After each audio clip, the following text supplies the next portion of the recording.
Kajian Kitab.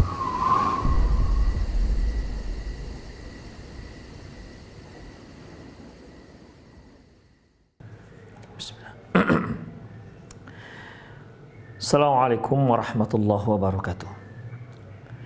Innal hamdalillah nahmaduhu wa nasta'inuhu wa nastaghfiruh wa na'udzu billahi min shururi anfusina wa sayyiati a'malina. May yahdihillahu fahuwal muhtadi wa may yudlil falan tajida lahu waliyyan mursyida. Asyhadu an la ilaha illallah wahdahu la syarika lah wa asyhadu anna Muhammadan 'abduhu wa rasuluh alladzi la nabiyya ba'dah. Wa qala Allah subhanahu wa ta'ala ya ayyuhalladzina amanu taqullaha haqqa tuqatih wa la tamutunna illa wa antum muslimun. Wa qala 'azza man qala ya ayyuhalladzina amanu taqullaha wa qulu qawlan sadida yuslih lakum a'malakum wa yaghfir lakum dhunubakum wa may yuti'illaha wa rasulahu faqad faza fawzan 'azima. Ya ayyuhan nasu taqu rabbakumul ladzi khalaqakum min nafsin wahidah wa khalaqa minha zawjaha wa batha minhuma rijalan katsiran wa nisaa'a wattaqullaha alladzi tasaaluna bihi wal arham innallaha kana 'alaikum raqiba. Amma ba'du, inna astaqal hadithi kitabullah wa khairal hadi hadi Muhammad sallallahu alaihi wasallam wa syarrul umur muhdatsatuha wa kullu muhdatsatin bid'ah wa kullu bid'atin dhalalah wa kullu dhalalatin finnar.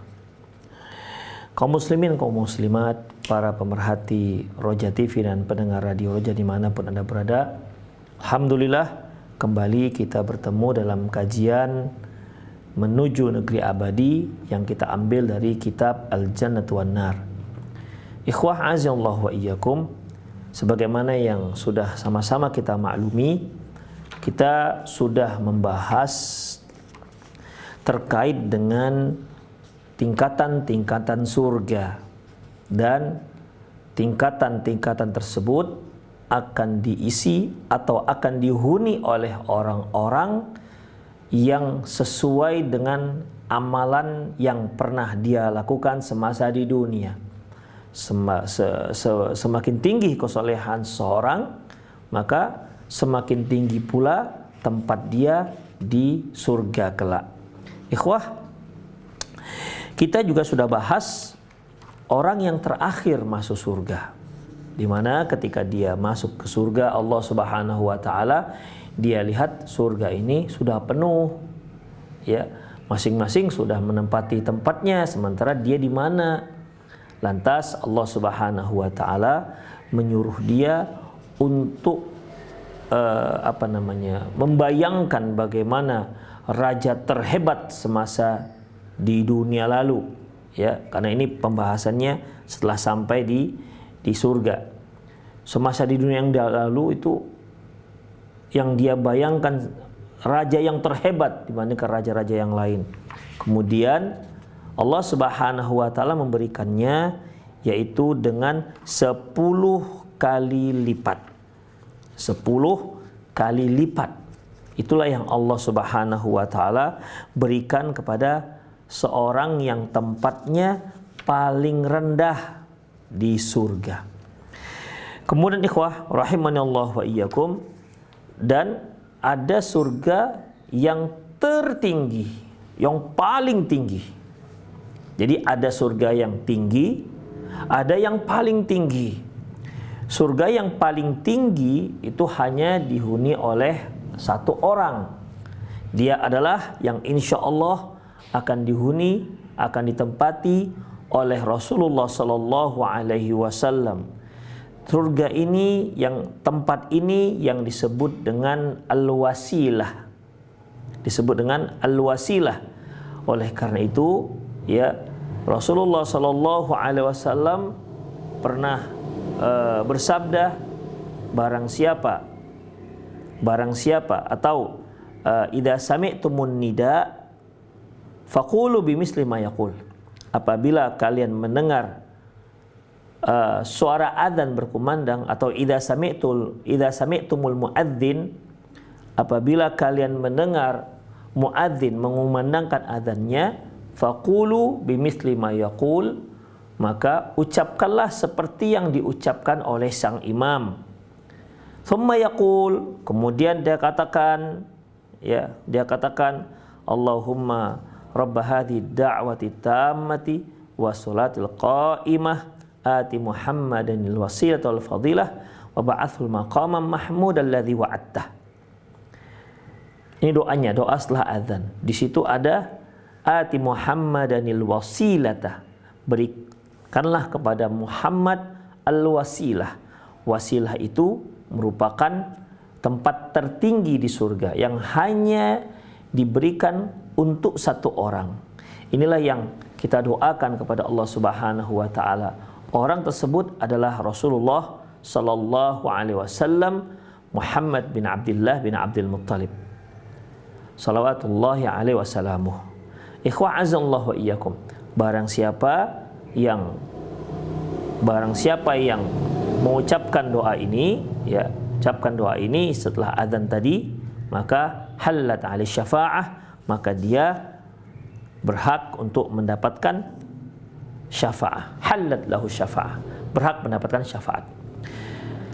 Itu hanya satu tempat tertinggi yang hanya dihuni oleh satu orang. Kemudian ada lagi tempat-tempat yang tinggi tapi dihuni oleh kaum muslimin, yang memiliki tingkatan amalan yang luar biasa. Jadi bukan satu orang, tapi untuk banyak kaum muslimin. Ikhwah, apa saja amalannya sehingga seorang itu bisa menempati tempat-tempat yang tertinggi seperti ini? Tempat tersebut walaupun tidak sama dengan Rasulullah, tapi mereka bisa berdekatan dengan Rasulullah sallallahu alaihi wasallam. Ikhwah rahimanallahu wa iyyakum, mereka adalah sebagai berikut yang akan kita jelaskan. Minalladzina yuhallawna ad-darajatil ula, minalladzina yuhallawna ad-darajatil ulayat fil jannati syuhada. Di antara orang-orang yang menempati tempat tertinggi di surga kelak, yaitu mereka-mereka yang tewas dalam jihad fi sabilillah. Dia adalah para syuhada. Wa afdaluhum alladzina yuqatiluna fi sufufil ula la yaltafituna hatta yuqtalu. Para syuhada ini orang-orang yang tewas dalam jihad fi sabilillah litakuna kalimatullahi al-ulya, untuk meninggikan kalimat Allah Subhanahu wa taala. Di antara mereka ini pun ada yang paling tinggi, yang paling afdol. Di antara orang-orang yang tewas dalam jihad fi sabilillah, ada yang tertinggi tempatnya dibandingkan para syuhada yang lain. Dia adalah yaitu mereka-mereka yang berperang di saf pertama. Insyaallah ini memang orang jago-jagonya ini, ikhwah. Memang para pemberani-pemberani, tak takut sedikit pun dengan musuhnya. Mereka yang berada di saf pertama, mereka yang berada di saf pertama, dan mereka terus bertempur menerjang ke tengah-tengah musuh hingga mereka tewas dalam pertempuran tersebut. Dia tidak pernah menoleh ke belakang sedikit pun. Sekali mereka menghunjam ke tengah-tengah saf, ke tengah-tengah barisan musuh, mereka akan tebas sana sini dan mereka tidak akan menoleh ke belakang sampai mereka tewas. Inilah orang-orang yang paling afdol, yang paling tinggi tempatnya dibandingkan para syuhada yang lainnya. Wa fi musnadi Ahmad, dalam kitab Musnad Ahmad, wa Mu'jam At-Tabrani, dan juga dalam kitab Mu'jam At-Tabrani, an Nu'aim bin Himar, dari Nu'aim bin Himar, bi isnadin sahihin, dengan sanad yang sahih, an Rasulillah sallallahu alaihi wasallam, dari Rasulullah sallallahu alaihi dari Rasulullah sallallahu alaihi wasallam, qala, beliau bersabda, afdalus syuhada alladzina yuqatiluna fi saffil awal. Sebaik-baik para syuhada, para syuhada itu semuanya baik, kematiannya baik dan merupakan salah satu husnul khotimah, ya, karena berjuang menyabung nyawanya demi untuk meninggikan kalimat Allah.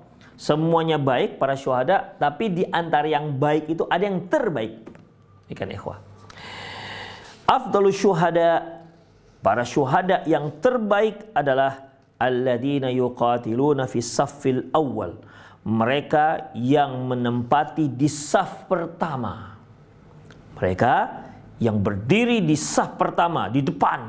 Jadi kalau pasukan sekian ratus orang, sekian ribu orang, pasukan, personil, mereka yang di depan, ikhwah, yang langsung berhadapan dengan musuh. Kemudian fala yaltafituna wujuhahum, wajah mereka tidak pernah sekalipun menoleh ke belakang.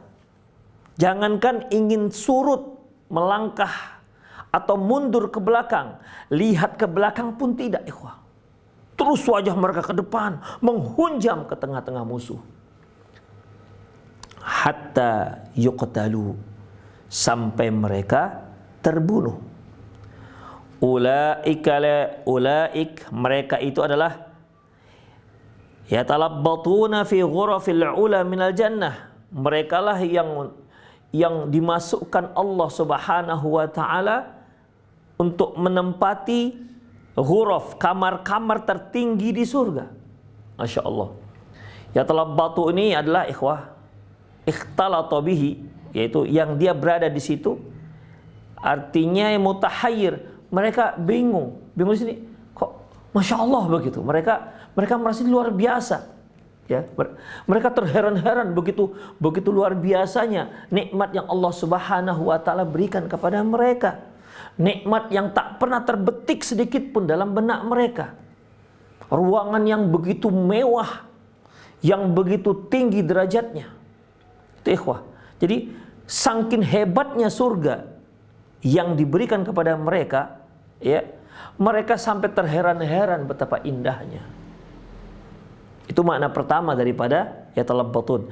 Ada lagi yang mengartikan yatalabbatun ini, yatalabbatun itu saking bahagianya mereka guling-guling. Saking bahagianya mereka berguling-guling di surga, di tempat yang Allah tempatkan untuk mereka. Demikian ikhwah, saking bahagianya. Yadhaku ilaihim rabbuhum, dan Allah pun tertawa melihat mereka. Fa idza dhahika rabbuk ila 'abdin fi mautinin fala hisaba alaihi. Kalau Allah Subhanahu wa taala tertawa dengan seorang hamba di satu tempat, berarti orang itu tidak ada dihisab. Tidak ada hisab lagi. Demikian ikhwah, rahimanallahu wa iyyakum. Artinya mereka-mereka yang tewas dalam jihad fisabilillah, yang mereka berada di saf pertama yang langsung berhadapan dengan musuh, mereka menerjang ke musuh, tidak sedikit pun menoleh ke belakang hingga mereka tewas. Mereka orang-orang yang berhak untuk masuk ke surga di ghuraf, di kamar-kamar tertinggi dan tanpa hisab. Ya, dan tanpa hisab. Berarti ikhwah rahimanallahu wa iyyakum, ini salah satu orang-orang muslim mukmin yang masuk surga dengan tanpa hisab.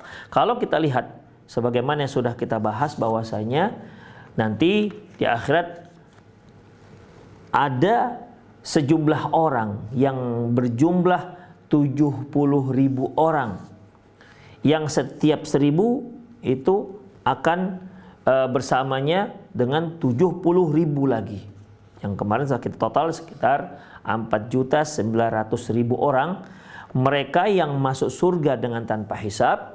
Kemudian Rasulullah Shallallahu Alaihi Wasallam memberikan kriteria mereka, ya, spesifikasi mereka. Pertama, mereka adalah orang-orang yang la yastarqun, orang-orang yang tidak minta ruqyah. Bukan berarti ruqyah nggak boleh, ikhwah, ya.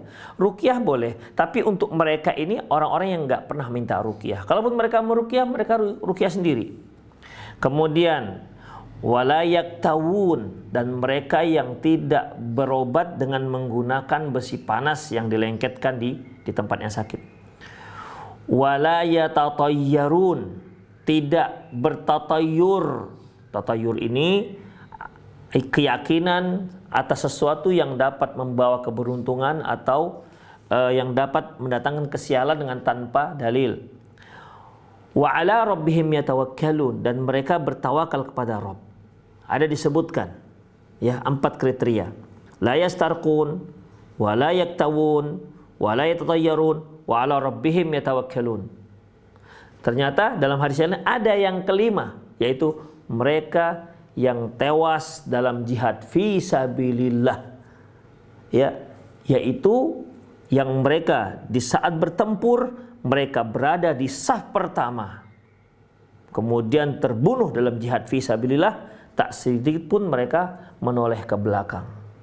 Jadi berarti ada kriteria yang spesifikasi yang kelima, ya. Mereka inilah yang akan menempati tempat-tempat yang tertinggi. Hadis ini diriwayatkan oleh Imam Ahmad dalam musnadnya dengan sanad yang sahih. Kemudian itu yang pertama. Yang kedua, as-sa'i 'alal armilati wal miskin lahu manzilatul mujahid fi sabilillah. Mereka yang menanggung jawabi ini ikhwah, bukan hanya sekadar memberikan subsidi, enggak, tapi ya menanggung jawabi, ya. Kalau mereka sakit, mereka akan diperhatikan. Demikian ikhwah. As-sa'i 'alal armilati wal miskin lahu, yaitu mereka yang mengasuh mereka yang mensubsidi. Mereka yang mensubsidi para janda-janda dan orang-orang miskin lahu ini artinya yang ada di kerabatnya, Jadi para janda-janda yang ada di kerabatnya, orang-orang miskin yang ada di kerabatnya, maka posisi mereka itu adalah orang-orang yang seperti orang-orang mujahid fisabilillah. Seperti orang-orang mujahid fisabilillah. Posisi mereka di akhirat sama seperti orang yang jihad fisabilillah. Fa fi sahihi Muslimin an Abi Hurairah radhiyallahu anhu, dalam hadis yang diriwayatkan oleh Imam Muslim dari Abi Hurairah radhiyallahu anhu anin Nabi sallallahu alaihi wasallam, dari Nabi sallallahu alaihi wasallam, qala, dia bersabda, as-sa'i 'alal armilatil wal miskin kal mujahidi fi sabilillah. Seorang yang mensubsidi, yang sebagai kafil, orang yang bertanggung jawab, ya, atas para janda dan orang-orang miskin, mereka sama seperti seorang yang sedang berjihad fi sabilillah. Wa ahsibuhu, menurutku, beliau juga mengatakan, wa kal qaimi la yaftar wa kas-shaimi la yaftur, yaitu atau sama seperti orang yang sholat satu malam suntuk tak pernah jemu, dan orang yang berpuasa di siang hari tak pernah berbuka. Artinya setiap hari dia berpuasa. Senin puasa, Selasa puasa, Rebu puasa, Kamis puasa, seterusnya berpuasa terus, ya. Dan orang yang tahajud sejak ba'da isya sampai subuh. Orang-orang yang sebagai kafil, orang yang bertanggung jawab, orang yang mensubsidi, ya, orang yang bersedekah terhadap para janda-janda dan orang-orang miskin, maka mereka itu, satu, posisi mereka sama seperti posisi orang yang jihad perang dalam jihad fisabilillah, atau sama seperti orang yang sholat satu malam suntuk, atau orang yang berpuasa setiap hari. Insyaallah, luar biasa ikhwah, ya.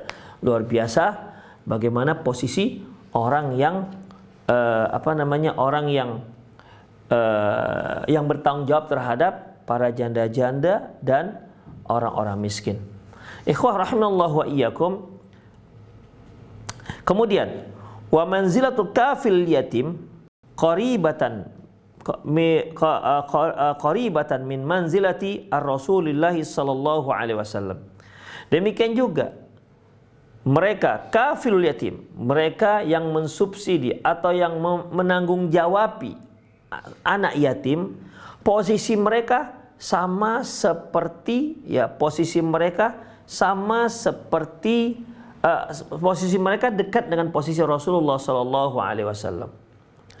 Wa fi sahih Muslim an Abi Hurairah radhiyallahu anhu, dalam hadis sahih Muslim dari Abi Hurairah radhiyallahu anhu, qala, dia berkata, qala Nabi sallallahu alaihi wasallam, berkata Nabi sallallahu alaihi wasallam, kafilul yatim lahu aw li ghairihi, orang-orang yang mengasuh anak yatim yang berasal dari kerabatnya, aw li ghairihi, atau yang bukan dari kerabatnya, wa huwa kahataini fil jannah, mereka itu seperti ini denganku nanti di surga.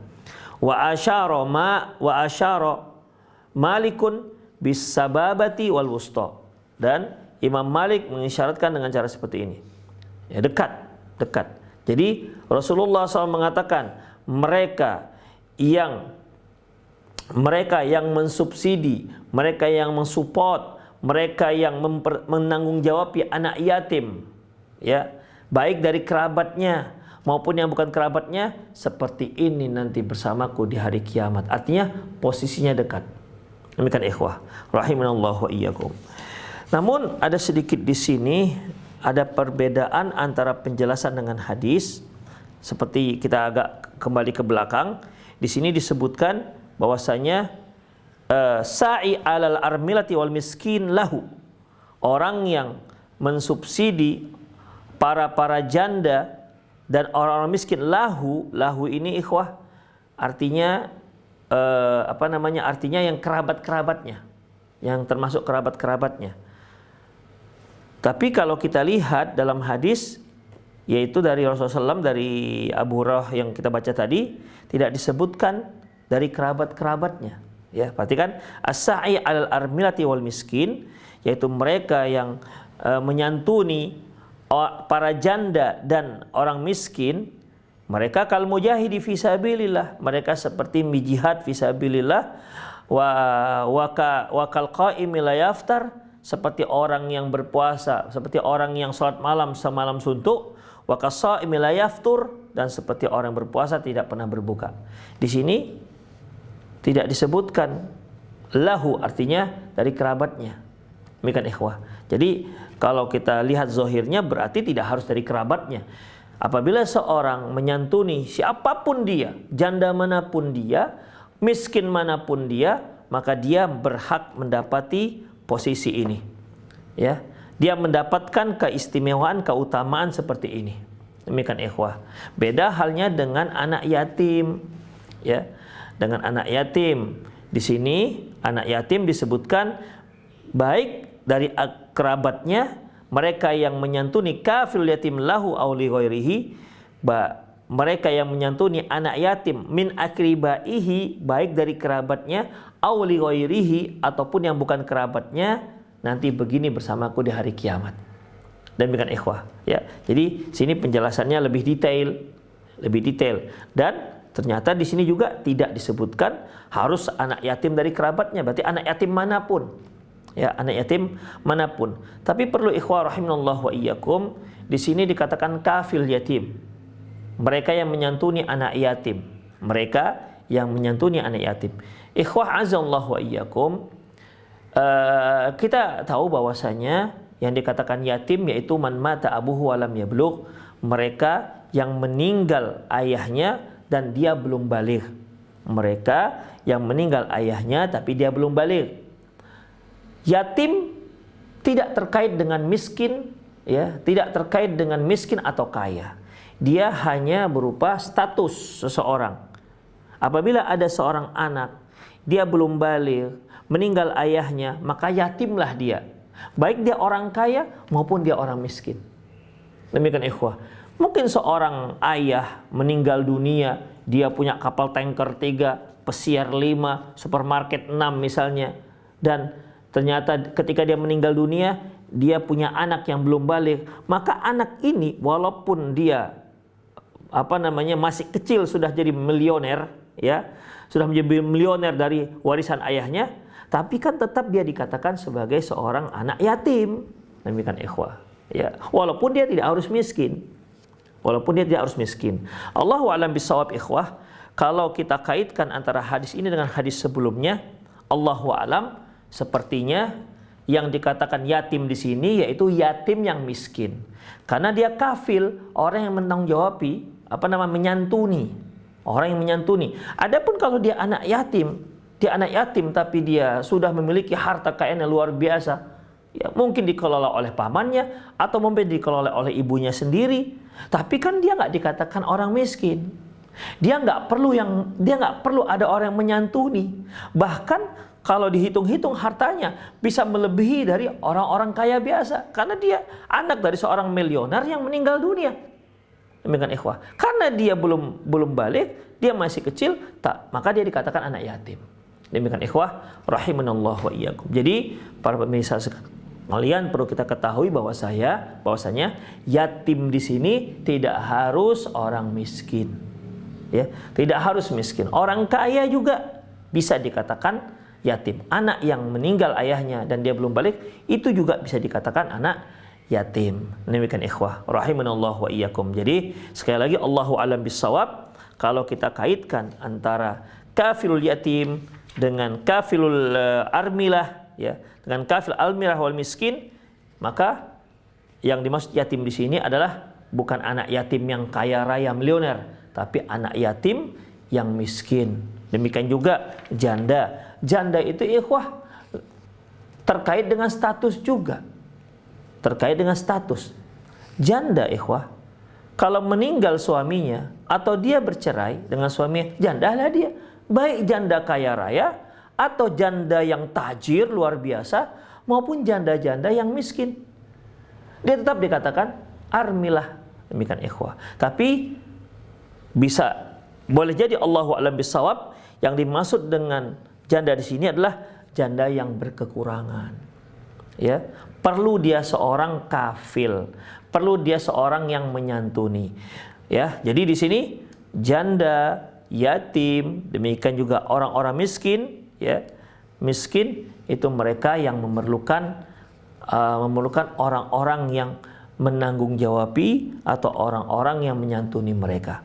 Maka orang-orang penyantun ini posisinya sama seperti seorang jihad yang sedang berperang fisabilillah, atau sama posisinya seperti orang yang sholat satu malam suntuk dan orang yang puasa terus-menerus setiap hari. Kemudian muncul pertanyaan, apakah yang disebut dengan sa'i al-armilah, yaitu orang yang menyantuni para janda, maksudnya dia harus menikahi para janda tersebut? Ya, Allahu a'lam bishawab ikhwah. Menikahi termasuk dan tak menikahi juga termasuk. Ya, termasuk dalamnya. Karena di sini dikatakannya sa'i. Ya, bukan orang yang menikahi tapi sa'i, orang yang menyantuni, orang yang menanggung-jawabi. Menanggung-jawabi itu tidak harus dia menikahi. Demikian ikhwah. Jadi kalau kita artikan as-sa'i itu artinya menikahi, itu merupakan salah satu daripada sa'i. Salah satu daripada sa'i. Dan yang tidak menikahi, kalau dia menyantuni, dia juga termasuk dalam hadis ini. Tapi kalau dia memang betul-betul mau menanggung-jawabi semuanya, maka sebaiknya dia menikahi janda tersebut. Demikian ikhwah rahimanallahu wa ikum. Sekali lagi di sini as-sa'i di sini tidak harus menikahi. Tapi kalau dia nikahi juga termasuk juga dikatakan as-sa'i. Tentu lebih afdal.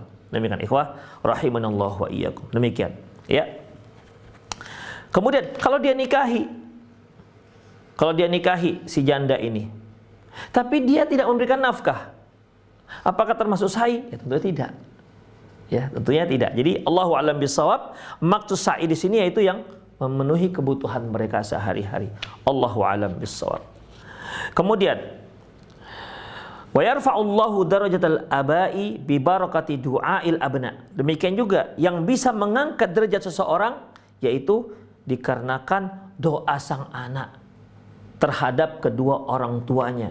Jadi orang tua ikhwah, aset terbesar dia sebenarnya di dunia ini adalah anak-anak. Makanya kita sebagai orang tua harus berjuang habis-habisan untuk menjadikan anak kita itu anak-anak yang soleh dan solehah. Karena ini aset terbesar. Ini merupakan aset terbesar, ikhwah. Rahimanallah wa iyyakum. Kalau anak-anak yang lain yang kita ajarkan, belum tentu dia mengingat kita sebagai gurunya. Istri yang kita nikahi, ketika kita meninggal, bisa saja dia menikah lagi dengan laki-laki lain. Sehingga ketaatannya kepada laki-laki itu. Orang tua kita, ya juga termasuk orang-orang yang senantiasa mendoakan kita. Tapi umumnya dia orang yang lebih dahulu meninggal dunia. Umumnya, ikhwah. Makanya anaklah merupakan harapan terbesar kita sebagai orang tua. Yang merupakan aset terbesar kita, harapan yang terbesar kita untuk mengangkat derajat kita di surga kelak. Makanya ikhwah, azallahu yakum, harus memperhatikan benar agar anak-anak kita ini menjadi anak-anak yang soleh dan solehah. Betul-betul harus kita didik, Masya Allah. Dan memang kita membutuhkan istri-istri yang memang solehah, yang memang menekuni anak-anaknya. Karena bagaimanapun ikhwah, tanpa seorang istri yang solehah, sulit untuk mendapatkan anak yang soleh dan solehah. Karena mereka menempati garda terdepan dalam pendidikan anak. Makanya orang Arab mengatakan al-ummu madrasatul kubro. Ibu itu merupakan madrasah yang terbesar, universitas terbesar. Ibu lah itu, ikhwah. Idza a'dadtaha, kalau kamu menyiapkan ibu ini, istri ini atau yang akan menjadi ibu bagi anak-anak kita, ya, berarti Anda sedang menyiapkan masyarakat yang luar biasa, si ibu. Makanya ikhwah azallahu wa iyyakum, kita sebagai orang tua cobalah ajarkan anak-anak kita, kalaupun bisa ikhwah, kalau bisa jangan sampailah yang mengajarkan anak-anak kita alif ba ta tha itu, ya, itu dari orang. Seharusnya yang begitu-begitu itu dari kita, ikhwah. Karena itu pelajaran yang mudah. Sayang kalau kita serahkan kepada orang sehingga dia mengetahui huruf hijaiyah itu dari orang. Demikian juga kalau bisa dia lancar baca Quran dari kita. Sehingga ikhwah, setiap kali dia baca Quran, Masya Allah, kita sebagai orang tua dapat dua. Pertama, kita sebagai orang tuanya. Yang kedua, kita yang mengajarkan dia. Sehingga kita dapat dua, yaitu orang tua dan sebagai ilmu yang bermanfaat yang sudah kita ajarkan. Ini kan ilmu-ilmu dasar, yang orang lain juga banyak yang bisa mengajarkan. Tapi kan sayang kalau ilmu dasar ini diajarkan kepada orang lain. Ini merupakan ilmu, ikhwah, yang dipakai sepanjang hidupnya. Termasuk ilmu yang dan juga sangat termasuk ilmu manfaat. Pengenalan 1, 2, 3, 4, tambah-tambah, kurang-kurang, bagi-bagi. Demikian ikhwah. Kali-kali. Demikian juga pengenalan huruf Latin, misal A, B, C, D, dan seterusnya. Itu kalau dari orang, sayang sekali. Karena kita bisa mengajarkannya. Di mana inilah ilmu-ilmu dasar yang dia akan pakai semasa hidupnya. Karena itu termasuk ilmu yang bermanfaat.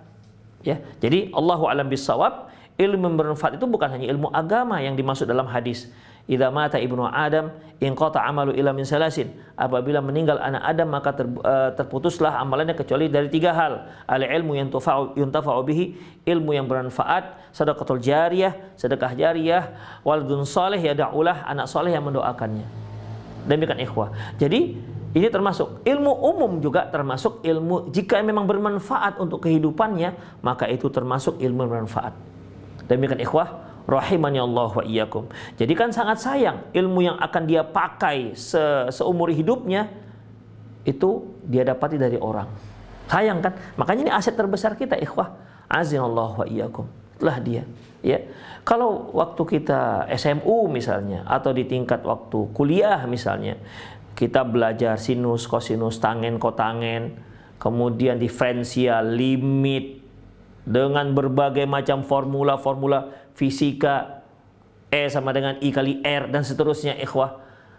Ini semua, ikhwah rahimanallah wa iyyakum, kita pelajari. Tapi kan gak semua yang memakainya. Ya. Tidak semua orang memakainya. Ketika dia berada di bidang tersebut, mungkin dia masuk dalam masalah fisika misalnya, maka bermanfaatlah. Tapi kalau dia nggak masuk dalam bidang fisika gimana? Dia masuk dalam ilmu matematika misalnya, maka dia akan manfaatkan untuk ngajarkan lagi. Tapi kalau enggak gimana? Demikian ikhwah. Kalau dia menjadi ibu rumah tangga, apa dia mengukur dapur itu dengan sinus kosinus tangen kotangen? Demikian ikhwah. Sinus 45 derajat sama dengan berapa? Kan nggak ada hitungannya. Tapi ilmu-ilmu dasar ini kan dipakai terus ikhwah sampai dia mati. Dia gunakan. Terutama Al-Qur'an. Oleh karena itu ikhwah azallahu wa iyyakum, ya, ajarkan anak kita. Ya, ajarkan anak kita terutama akhlak yang mulia, ajarkan Al-Qur'an, ajarkan akhlak yang mulia, ajarkan tauhid yang benar. Sehingga anak-anak kita ini yang kita harapkan akan mendongkrak posisi kita nanti di hari akhirat karena dia mendoakan kita, karena mereka adalah menjadi anak-anak yang soleh.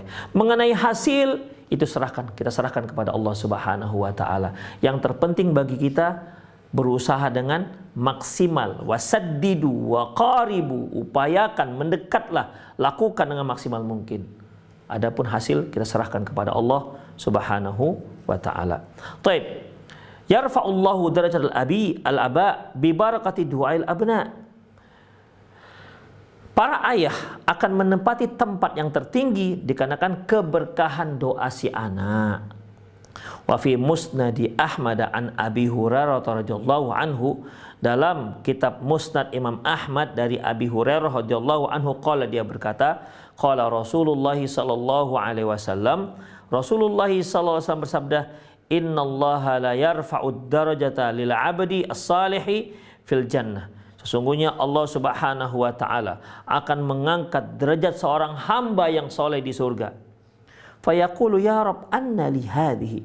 Dia mengatakan, ya Allah, kok bisa saya menempati tempat yang tinggi seperti ini? Jadi dia sendiri tak menyangka ikhwah, Allah menempatkan dia di tempat yang tinggi. Karena dia merasa dia nggak melakukan amalan-amalan yang istimewa yang menyebabkan seorang itu menempati tempat tertinggi seperti itu. Mengapa dia bisa menempati tempat itu? Dia kaget ikhwah. Kok bisa? Kenapa bisa seperti ini? Demikian ikhwah. Ya senang dong tentunya, tapi kaget kenapa bisa ini? Kemudian Allah Subhanahu wa taala mengatakan fayaqul bistighfari waladika lak. Itu dikarenakan doa anakmu untuk dirimu. Ternyata si anak senantiasa memohonkan ampun untuk kedua orang tuanya yang sudah meninggal dunia. Demikian ikhwah, minta ampun, ya Allah, ampunkan dosa kedua orang tuaku, lapangkan kuburannya. Ikhwah azallahu wa iyyakum, kita sebagai orang tua kan juga punya orang tua sebelumnya. Ikhwah, jangan lupakan doakan mereka. Mereka sangat berharap, terutama orang-orang tua kita yang sudah meninggal. Mereka sangat berharap doa kita ikhwah. Itulah yang paling diharapkan dari kita. Anak-anaknya mendoakan. Jangan sampai kita melupakannya ikhwah. Jangan sampai kita melupakan mereka. Mungkin orang tua kita sudah meninggal 20 tahun lalu, 30 tahun lalu. Janganlah sampai kita lupakan dia dalam setiap doa kita. Mereka sangat berharap dari doa kita. Merekalah orang yang paling berjasa dengan keberadaan kita. Merekalah orang yang paling berjasa dengan pendidikan kita. Apalagi mereka yang telah berjasa berusaha menjadikan anak-anak mereka yang soleh soleha. Masya Allah. Oleh karena itu ikhwah, jangan lupakan jasa-jasa mereka dengan terus sisipkan mereka dalam setiap doa-doa kita. Sisipkan setiap kali doa, jangan lupakan mereka. Mohonkan ampun pada Allah untuk kedua orang tua kita. Demikian ikhwah, itu merupakan salah satu cara kita berbakti kepada orang tua kita setelah mereka meninggal dunia. Apalagi semasa hidup mungkin kita belum sempat berbakti kepada mereka. Belum sempatlah kita menyantuni mereka. Belum sempatlah kita berjuang untuk mereka semasa mereka hidup. Dan di saat mereka sudah meninggal, barulah kita punya kemampuan, barulah kita punya waktu, punya perhatian. Maka ikhwah, jangan lupakan mereka. Kalau Anda belum sempat berbakti kepada kedua orang tua Anda semasa mereka masih hidup, maka berbaktilah kepada mereka setelah mereka meninggal dunia dengan cara terus mendoakan mereka. Demikian ikhwah. Apalagi kalau Anda sering lakukan umroh, doakan mereka dalam setiap tawaf, dalam setiap sa'i, dalam setiap doa-doa Anda ketika Anda berada di Masjidil Haram, di tempat-tempat yang makbul, di waktu-waktu yang makbul. Jangan lupakan mereka, sisipkan nama mereka dalam setiap doa-doa Anda, karena itu merupakan aplikasi dari seorang anak yang soleh dan solehah. Dan kita juga berharap anak kita juga seperti itu terhadap kita setelah kita meninggal dunia. Kita berharap hal jazaa'ul ihsani ilal ihsan, bukankah balasan orang yang baik adalah baik juga? Ya, kita berharap kepada Allah Subhanahu wa taala. Al jaza' ma'al jinsil amal. Balasan itu sesuai dengan amalan kita. Kalau kita tak pernah melupakan orang tua kita dalam setiap doa-doa kita kepada Allah, insya Allah anak-anak kita juga akan seperti itu. Tapi ajarkan mereka, ya, diajarkan mereka sehingga mereka menjadi anak-anak yang soleh. Anak-anak yang soleh tidak akan pernah melupakan orang tuanya, baik ketika dia masih hidup, apalagi ketika mereka sudah meninggal dunia. Besar sekali harapan mereka, ikhwah rahimanallahu wa iyyakum, dari doa kita. Apalagi di bulan Ramadan. Bulan Ramadan futihat fihi abwabul jannah lam tughlaq minhu babun, lam tughlaq minha babun. Kemudian wa tughlaqu fihi wa tughlaqu abwabun niran lam tuftah minhu babun. Bahwasanya sekarang ini bulan Ramadan, saat-saat dibukanya pintu surga, tak ada satupun pintu surga yang tertutup. Dan di saat ditutupnya pintu neraka, tak ada satupun pintu neraka yang dibuka. Dan kita berharap Allah Subhanahu wa taala memasukkan orang tua kita ke dalam surga, dan kita berharap kepada Allah agar kita juga bersama orang tua kita di surga kelak bersama anak-anak kita. Walladzina amanu wattaba'athum dzurriyyatuhum biimanin alhaqna bihim dzurriyyatahum wama alatnahum min amalihim syai'. Dan orang-orang yang beriman dan diikuti oleh anak-anak mereka kesolehannya, keimanan mereka, alhaqna bihim dzurriyyatahum, kami akan satukan mereka di surga kelak. Wama alatnahum min amalihim min syai', kami tidak akan pernah menyia-nyiakan amalan baik mereka sedikit pun. Demikian ikhwah rahimanallah wa iyyakum. Jadi kita kembali kepada hadis bahwasanya Allah Subhanahu wa taala mengangkat derajat orang tua ini, ikhwah. Ya, dan tanpa dia sangka ternyata dikarenakan istighfar anaknya terhadap dirinya. Semoga kita termasuk anak yang seperti ini. Ya, semoga kita termasuk anak yang seperti ini, dan kita berharap, berdoa kepada Allah semoga anak-anak kita termasuk anak-anak yang mendoakan kita terus dalam setiap doa-doanya. Qala Ibnu Katsir, berkata Ibnu Katsir rahimahullah, wa hadza isnadun sahih, ini sanadnya sahih, walam yukhrijhu ahadun min ashabi kutubus sittah, dan tidak ada seorang pun yang pemilik kutubus sittah meriwayatkannya. Artinya tak diriwayatkan oleh Imam Nasa'i, Abu Daud, Ibnu Majah, kemudian Tirmidzi, tidak juga Imam Bukhari, dan juga tidak Imam Muslim. Ya, tidak ada seorang pun dari pemilik kutubus sittah yang mengeluarkannya. Ya, tidak ada seorang pun yang meriwayatkan itu. Imam Ahmad. Imam Ahmad kan tidak termasuk dalam kutubus sittah. Dia termasuk yang ketujuh. Kalau disebutkan kutubus sittah, Imam Ahmad enggak termasuk. Walakin lahu syahidun fi sahih Muslim, tetapi hadis ini ada penguatnya dalam sahih Muslim. An Abi Hurairah radhiyallahu anhu, dari Abi Hurairah radhiyallahu anhu, qala, dia berkata, qala Rasulullah sallallahu alaihi wasallam, Rasulullah sallallahu alaihi wasallam bersabda, "Idza mata ibnu Adam inqata'a anhu amaluhu illa min salasin." Apabila anak Adam itu meninggal dunia, maka terputuslah amalannya kecuali dari yang tiga. Yang pertama yaitu sedekah jariyah, Sedekah jariah ini yang dia wakafkan untuk kaum muslimin, yang dia wakafkan untuk kepentingan orang banyak. Tidak harus muslim, untuk kepentingan orang banyak. Mungkin di sana ada jembatan yang jebol mungkin ikhwah, atau titi yang rusak misalnya, dia perbaiki. Sehingga masyarakat umum bisa leluasa melewati sungai tersebut. Kenapa? Karena jasa dia memperbaiki titi. Maka setiap orang yang lewat, dia mendapatkan pahala. Setiap yang lewat, dapatkan pahala. Tidak harus khusus untuk muslim ya, untuk orang ramai juga. Atau misalnya dia belikan lampu untuk penerangan jalan, sehingga orang yang lewat di jalan tersebut lewat dengan tenang, tidak khawatir dengan kegelapan. Demikian ikhwah, dia merasa nyaman dan aman. Maka setiap orang yang lewat merasakan kenyamanan dengan penerangan yang kita buat, maka kita mendapatkan pahala jariah seterusnya sampai itu lampu jebol. Sampai lampu itu jebol. Demikian ikhwah, kalau sudah rusak berarti nggak dapat lagi. Ya. Kalau diganti lagi ya, Pak, ya siapa yang ganti? Demikian ikhwah. Ya, sedekah jariah.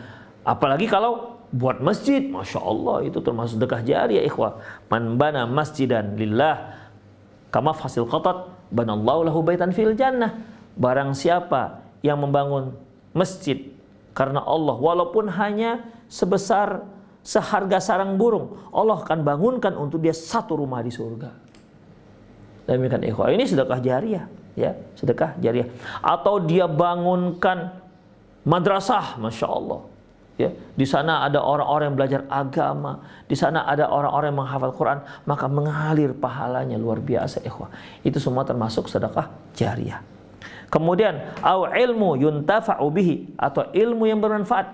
Ilmu yang bermanfaat ini ikhwah rahimanallahu wa iyyakum, walaupun memang ada para ulama berbeda pendapat apakah yang bermanfaat ini semua ilmu yang bermanfaat, baik ilmu agama maupun ilmu umum, ataukah hanya ilmu agama saja. Ikhwah azallahu wa iyyakum, zahir hadis ini al-ilmu yuntafa'u bihi, ilmu yang bermanfaat, ya semua yang bermanfaat. Kalau ilmu syar'i pasti itu sudah jelas bermanfaatnya untuk dunia dan akhirat. Tapi ada juga hal-hal yang bermanfaat yang lainnya ikhwah. Apa itu ikhwah? Ya ilmu dunia.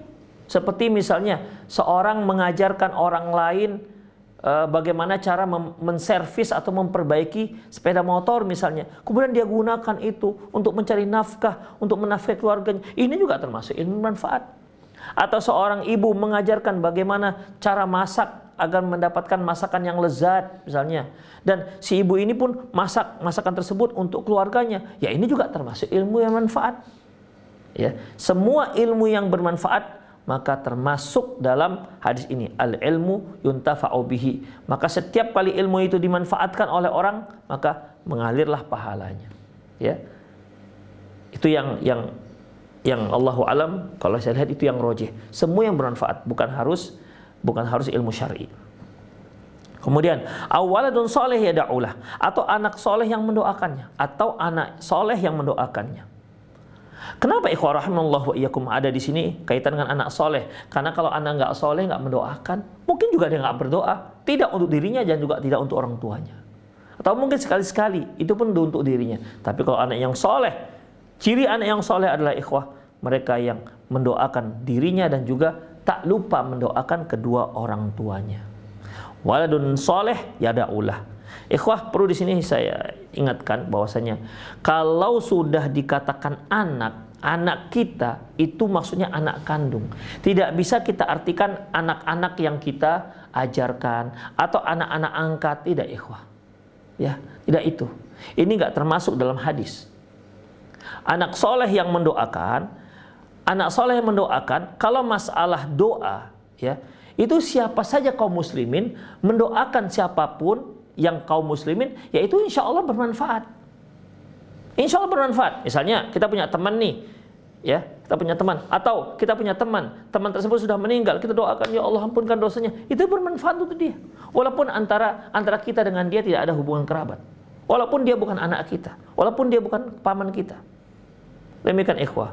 Atau misalnya kita mendengar di jauh di sana, di sudut bumi sana ada kaum muslimin yang dibantai misalnya oleh orang-orang kafir. Kita, ya Allah berikanlah mereka kesabaran, ya Allah berikanlah mereka surga, ya Allah surga mengampunkan dosanya. Mereka sampai ikhwah, walaupun kita nggak tahu siapa mereka. tidak ada hubungan kerabat sama sekali, tapi kita tahu mereka adalah seorang muslim. Itu sampai, ya, itu sampai ikhwah. Kalau doa secara umum sampai, tapi kalau khusus anak soleh itu dia punya jalur khusus ikhwah. Ini yang dimaksud. Jadi kalau dikatakan anak itu adalah anak kandung, bukan anak angkat dan juga bukan anak-anak yang kita ajarkan. Kalau anak yang kita ajarkan pada mereka ilmu yang bermanfaat, mereka mendoakan kita, ya sampai. Ya bukan anak yang kita ajarkan saja, kalau dia mendoakan kita sampai doanya. Insya Allah sampai ikhwah. Demikian ikhwah. Tapi kalau untuk anak soleh ini beda, posisinya penempatan beda. Dia punya jalur khusus. Demikian ikhwah. Anak yang soleh, waladun soleh ya da'ulah. Ya, demikian juga ibu kita. Yang dikatakan ibu kita yang mana ikhwah? Allah menjelaskan, in ummahatuhum illallai waladnahum. Sungguhnya ibu kalian adalah yang melahirkan kalian. Itu ibu kalian. Kalau ayah kita menikah lagi dengan wanita lain, itu bukan ibu kita. Secara istilah itu bukan ibu kita. Makanya kalau orang Arab mengungkapkan, kalau di fikih dikatakan zaujatul ab, istri ayah, bukan Kalau itu, ibu itu hanya ibu kita yang melahirkan kita. Demikian ikhwah. Demikian juga kalau ibu kita, ibu kandung kita nikah dengan laki-laki lain atau ayah tiri kita, sebenarnya dalam Islam nggak dikatakan ayah, itu namanya zaujul demikian ikhwah. Zaujul suami ibu. Jadi ikhwah harus kita tekankan bahwasanya yang dikatakan ibu dalam Islam adalah ibu kandung. Yang dikatakan ayah dalam Islam adalah ayah kandung. Itu ikhwah. Yang dikatakan anak dalam Islam adalah anak kandung. Demikian ikhwah. Walaupun terkadang di dalam sehari-hari terkadang anak yang bukan anak kita katakan ya bunayya misalnya, wahai anakku. Nggak masalah karena itu sebagai kata-kata pendekatan. Ya, kata-kata pendekatan. Orang Arab juga kadang memanggil anak kecil ya bunayya ta'al. Begitu. Bukan berarti dia anak dia kandung, enggak. Itu hanya panggilan menunjukkan pendekatan. Tapi pada hakikatnya yang dikatakan anak adalah anak kandung kita. Yang dikatakan ayah dan ibu adalah ayah dan ibu kandung kita. Awaladun soleh yada'ulah, atau anak soleh yang mendoakan, ini adalah anak-anak yang memang anak-anak kandung. Demikian ikhwah rahimanallahu wa iyyakum. Jadi ada benang merahnya, ada sinkronisasinya antara hadis ini dengan hadis sebelumnya. Di hadis sebelumnya dikatakan bistighfari waladika lak, karena kamu mendapatkan derajat tinggi dalam surga dikarenakan doa anakmu, permohonan ampun anakmu untuk dirimu, itulah yang membuat kamu menempati tempat yang tinggi. Dan itu disebut, dan itu tidak diriwayatkan oleh ashabu kutubus sittah. Tapi dalam kitab Muslim, Imam Sahih Muslim disebutkan apabila seorang meninggal dunia maka terputus amalannya kecuali yang 3 diantaranya anak soleh yang mendoakan. Dengan demikian sangat erat hubungannya hadis yang diriwayatkan oleh Imam Muslim ini menguatkan hadis yang diriwayatkan oleh Imam Ahmad.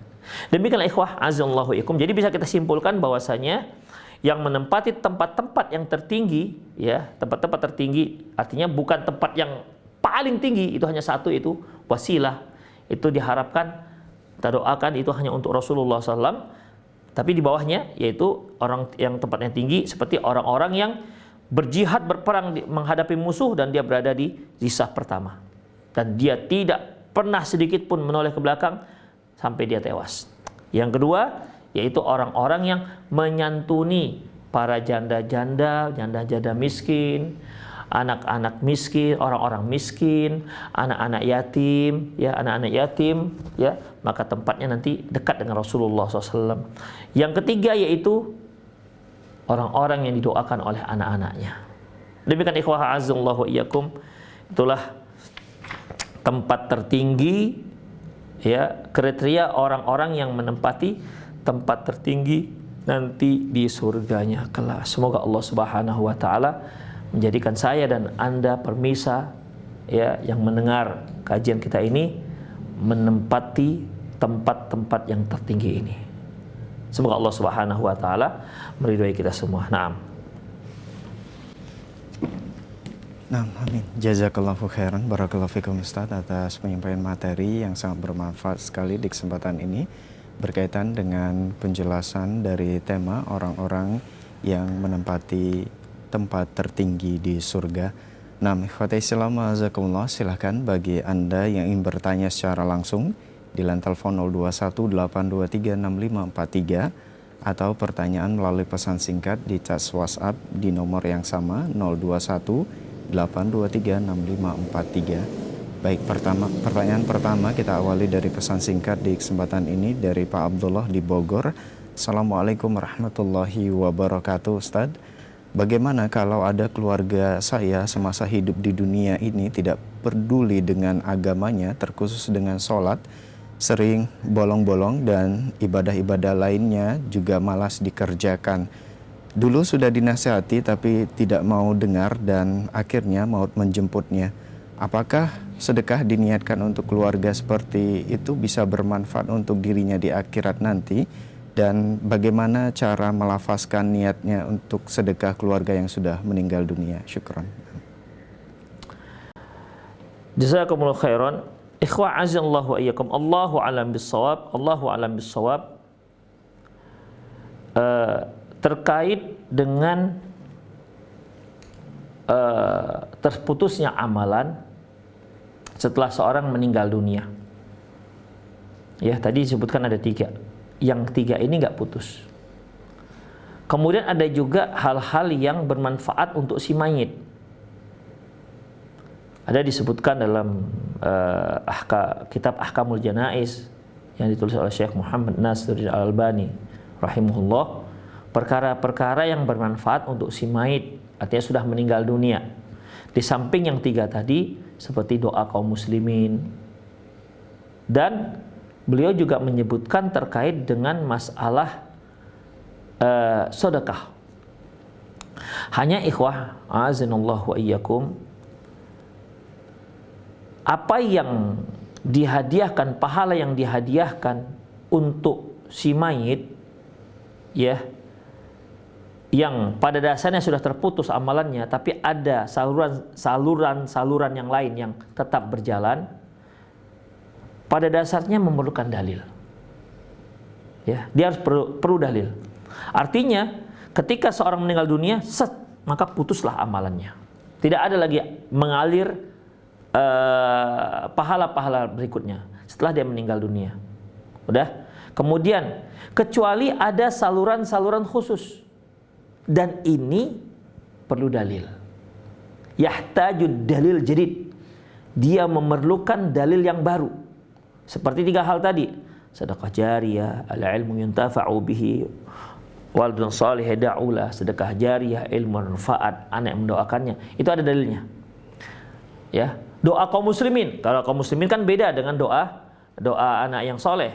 Secara umum itu masuk dalam yang bermanfaat pada orang yang sudah meninggal, sebagaimana firman Allah Subhanahu wa taala, walladzina yaquluna rabbana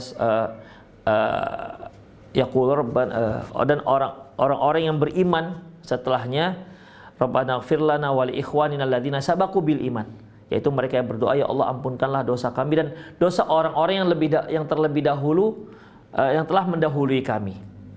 Demikian ikhwah, itu masuk. Ya, demikian juga kalau kita doa jenazah, itu kan harus ada hubungan kerabat. Doa jenazah, siapapun jenazahnya selama dia muslim, maka kita doakan dia. Allahumma firlahu warhamhu wa'afi wa'anfu, siapapun dia. Jadi bermanfaat doa kaum muslimin secara umum. Kemudian ikhwah rahimallahu wa iyyakum, di antara pembahasan di situ adalah sedekah. Nah, sedekah ini Allahu a'lam bissawab, yang ada dasarnya adalah sedekah anak untuk orang tuanya yang sudah meninggal dunia. Anak untuk orang tuanya yang meninggal dunia. Adapun selain itu, Allahu a'lam, ini perlu adanya dalil. Perlu ada dalil yang baru untuk ini. Demikian ikhwah. Kan itu juga yang menyebabkan terjadinya khilafiyah masalah apakah membaca Al-Quran itu juga sampai kepada si mayit. Demikian ikhwah. Siapapun baca Quran, kalau anak yang baca Quran sudah jelaslah, ya. Sudah jelaslah ikhwah. Wa allaisa lil insani illa ma sa'a. Sesungguhnya manusia tidak akan mendapatkan apapun kecuali apa yang pernah dia lakukan. Rasulullah mengatakan wal waladu min kasbi abih, dan anak itu termasuk hasil usaha orang tuanya. Tapi ikhwah rahimallahu wa iyyakum, yang ada disebutkan dalam hadis adalah anak yang datang kepada seorang sahabat yang datang kepada Rasulullah SAW, apakah saya boleh bersedekah untuk orang tua saya, kata Rasulullah, silahkan bersedekah untuk orang tuamu.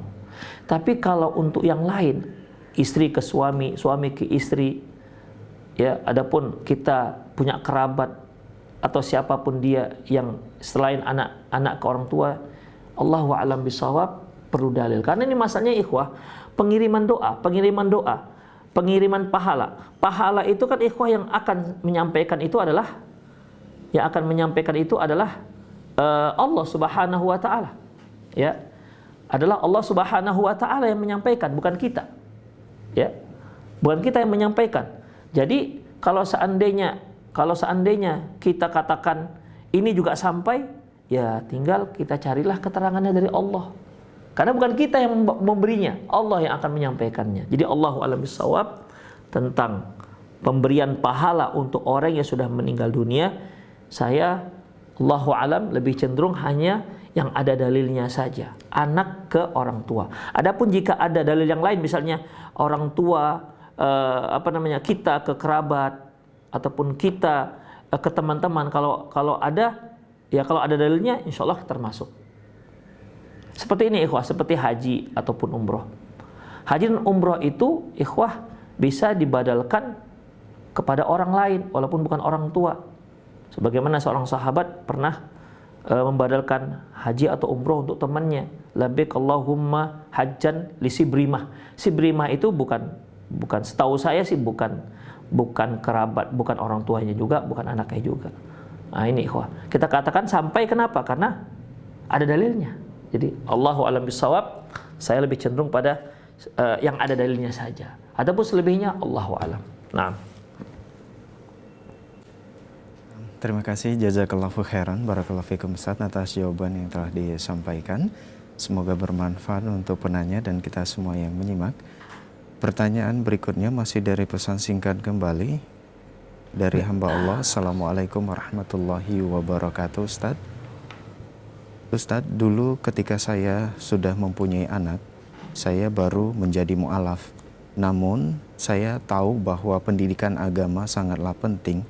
Alhasil ketika itu saya titipkan anak untuk pendidikan agama pada seorang ustadz atau tetangga saya.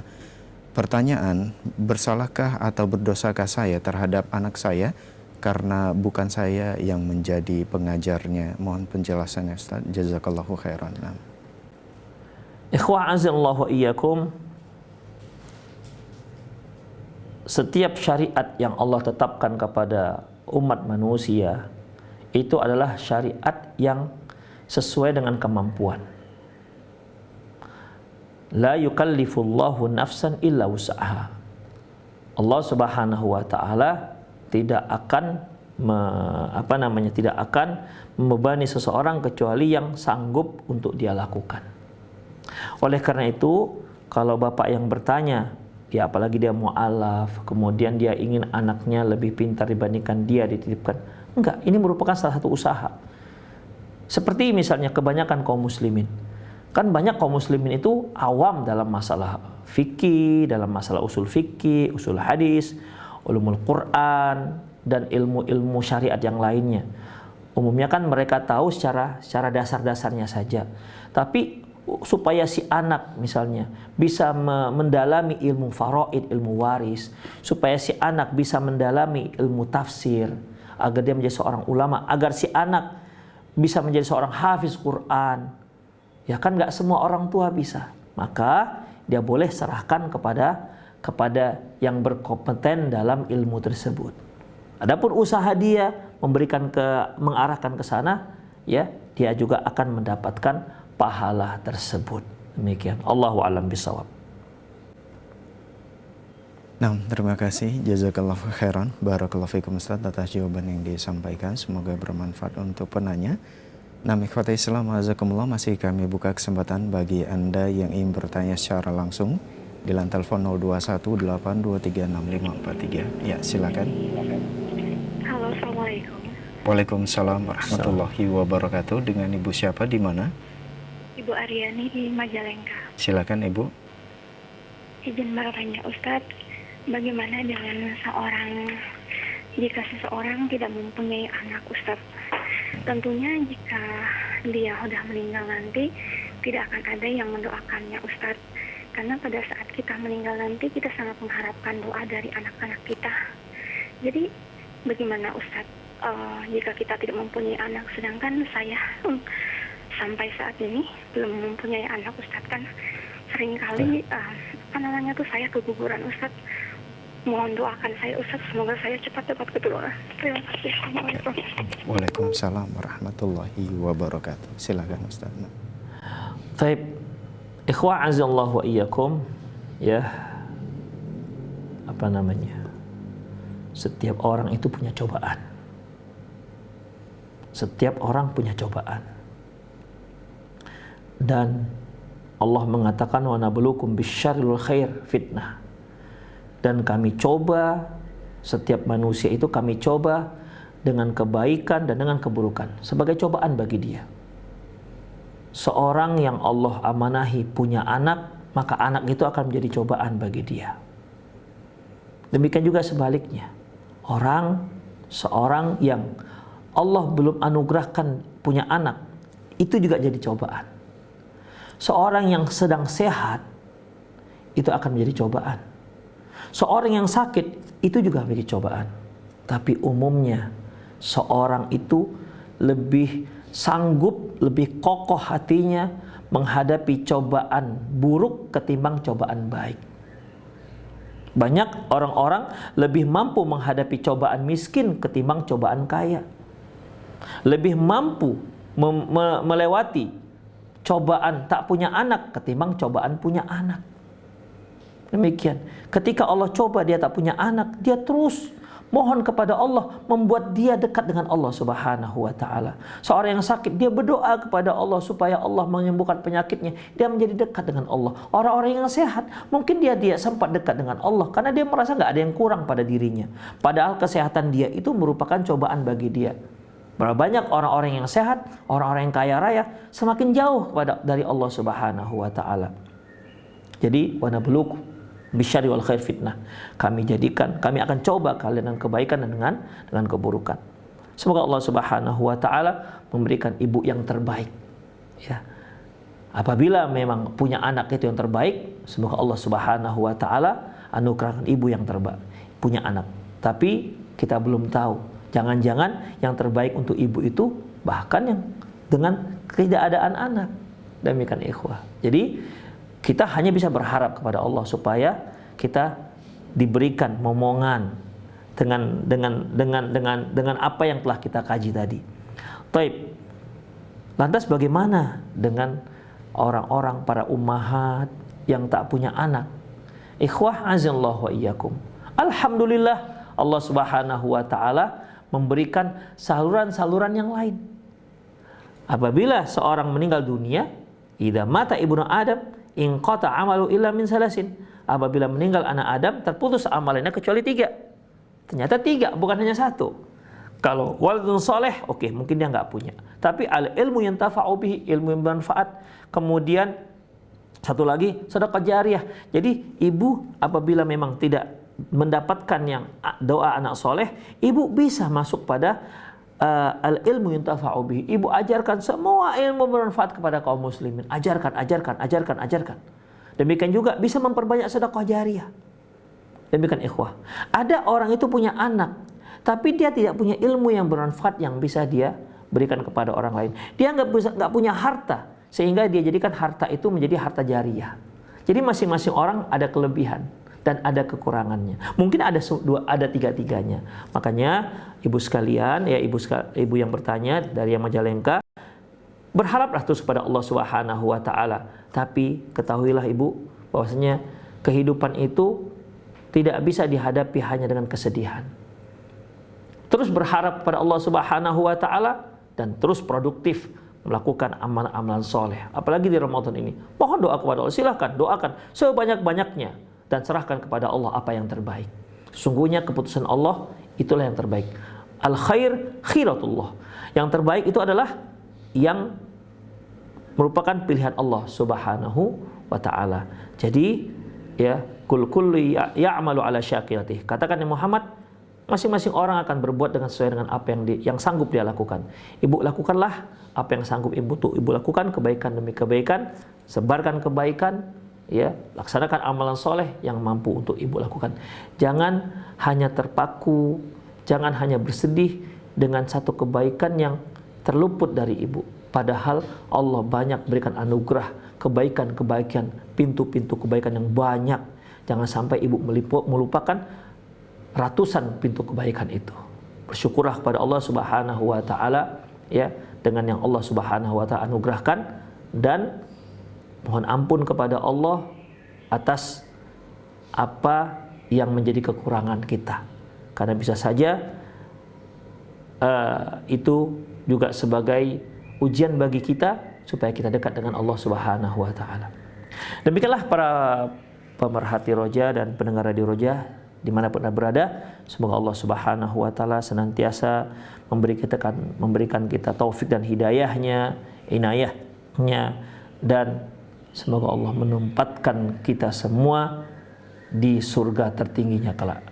Demikian, amin ya rabbal alamin. Demikian, saya undur diri, lebih kurang mohon maaf. Aku qouli hadza wa astaghfirullah li wa lakum wa lisa'il muslimin innahu wal ghafurur rahim. Assalamualaikum warahmatullahi wabarakatuh.